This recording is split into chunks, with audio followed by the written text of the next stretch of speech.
Welcome back to a brand new episode of Trade Desk with Anna.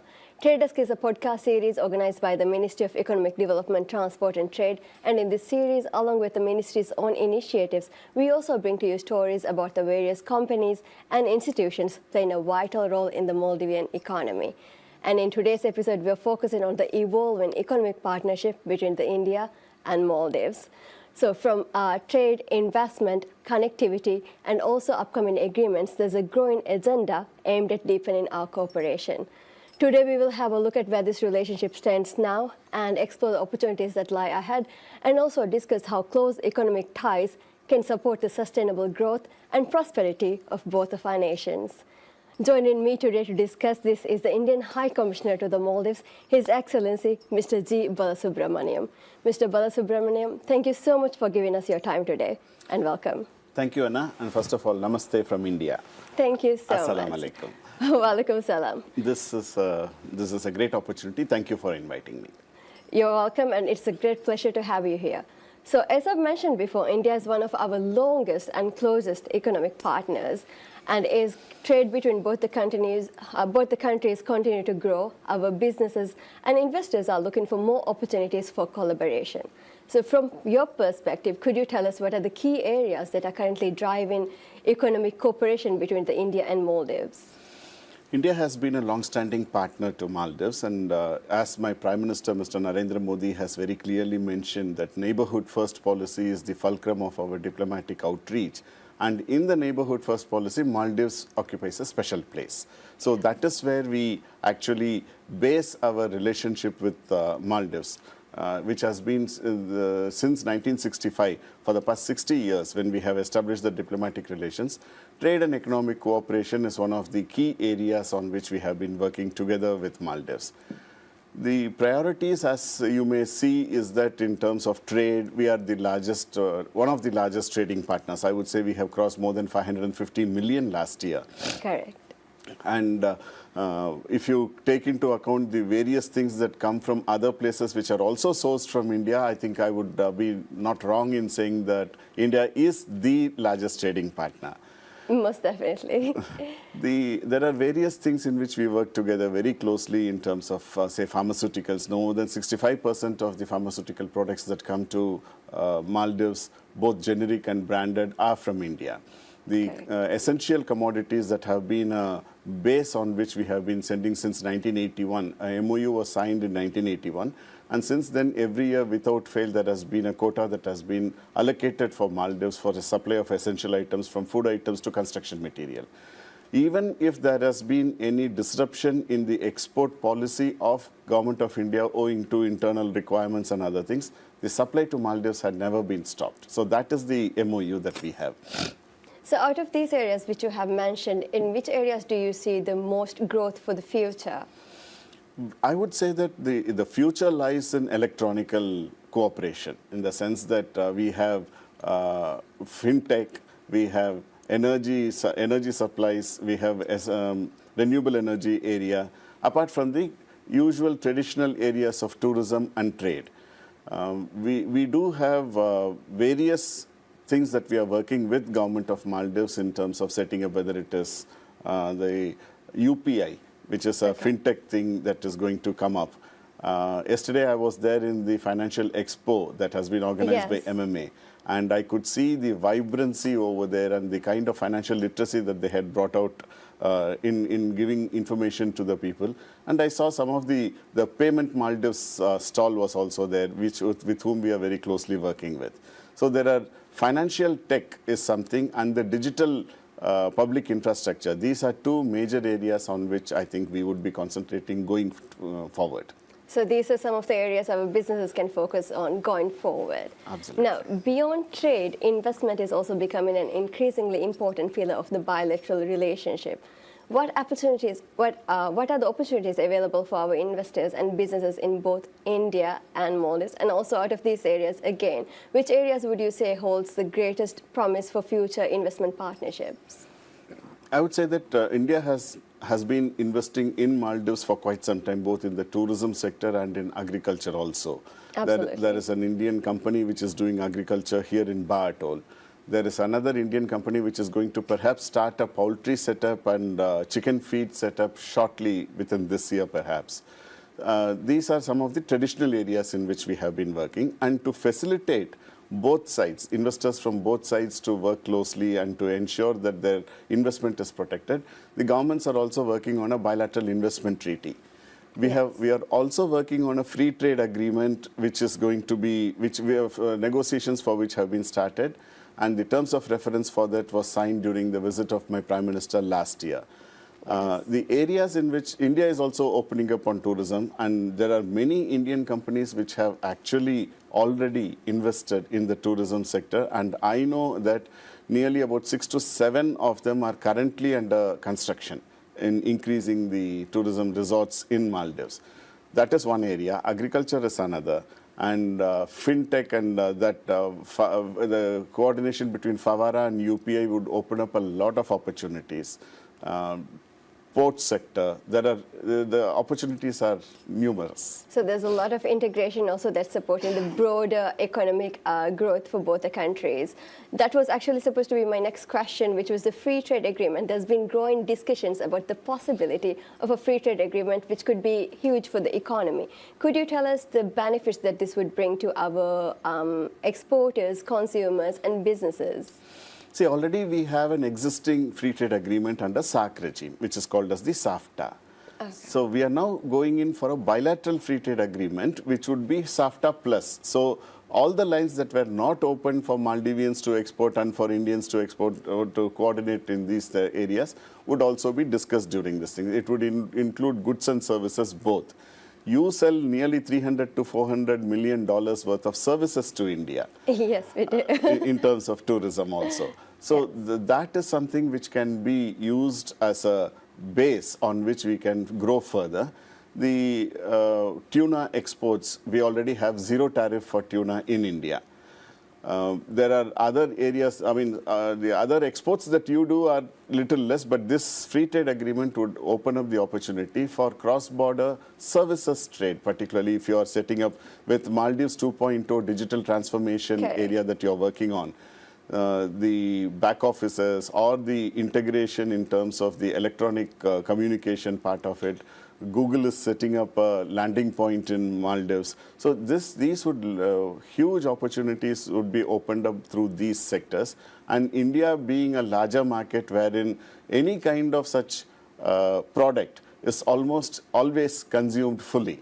So it would open up a large section of Maldivian economy to India to allow their exports in terms of these high-end fintech areas. So these agreements would certainly open up a lot of new opportunities for our economy. Absolutely. I'm very confident of it.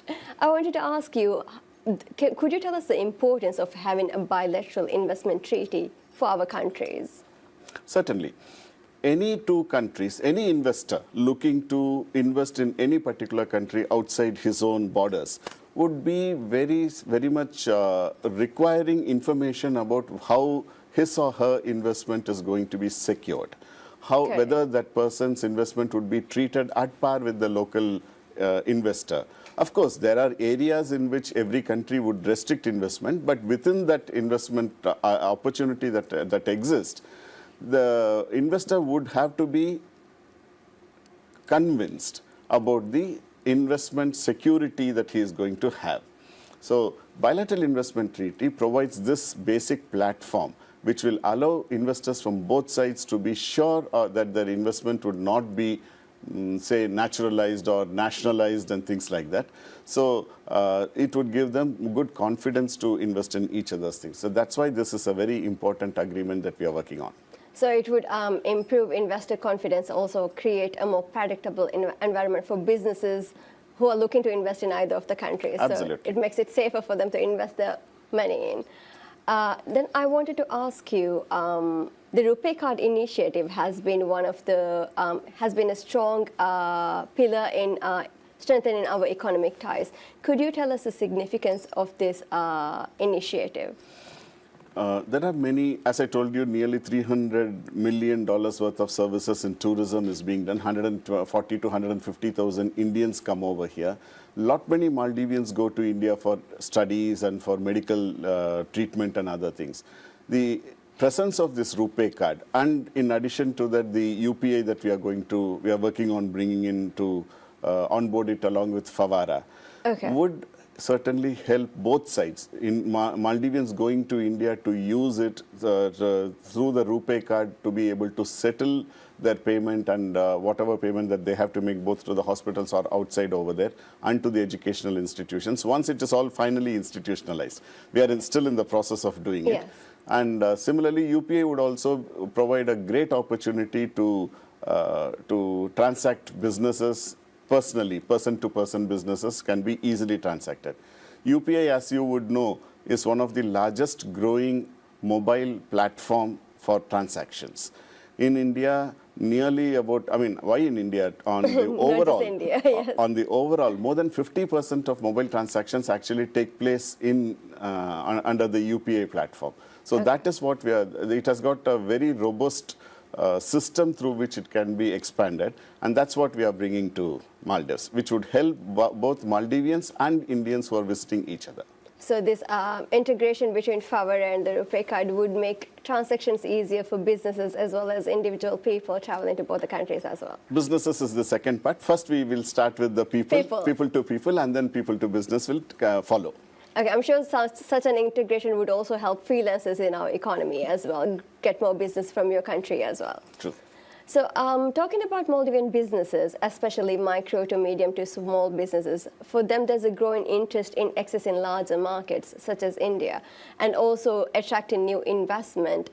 What advice would you give to Maldivian businesses looking to engage more actively with Indian partners? In India, MSME actually constitutes 70% of our economy. Yeah. That's a huge chunk of our economic strength. And they have learned a lot, they have fallen, they have stood up, they have understood, they have changed their methodology and so on and so forth. In India, we work on the concept of Vasudhaiva Kudumbakam, which means whole world is one family. And we are very happy to share the knowledge, share the experience that we have had.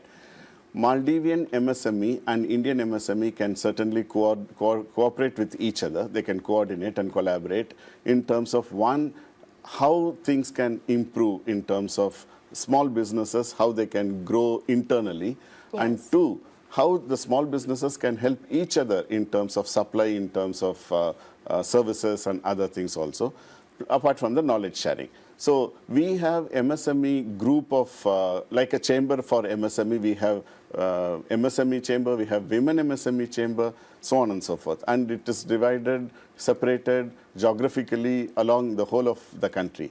The closest for you would be in Kerala and in Karnataka. They have very strong MSME sectors, and it would be a great opportunity for Maldivian MSME to also collaborate with them. Thank you. So we're also coming to a close of today's episode. But before we close, I would like to ask you, what are your plans, what are your priorities for the upcoming years when it comes to strengthening our economic partnership between the Maldives and India? The two governments are certainly working closely on providing an even platform for both the sides, in the sense that whether the foundational agreements like the free trade agreement, the bilateral investment treaty, and integration of some of the platforms that have been successful on both sides would provide a great platform for both the sides both the businesses to cooperate with each other. My priority would be to ensure that these things proceed smoothly, the negotiations are worked out, and if there are any hiccups at any point of time, my High Commission would be very happy to smoothen it through discussions. Plus, renewable energy is another area where Maldives is also concentrating on, and we have had very good developments in India. More than 45% of our total energy basket is now renewable energy. So that opportunity also exists for cooperation between our two countries, and the financial sector is something that I would be concentrating on. These would be my basic priorities. apart from the normal things like the agricultural cooperation. The existing ones The that are existing currently ones. helping the economy. Thank you so Absolutely. much. And also, one more question I would like to ask.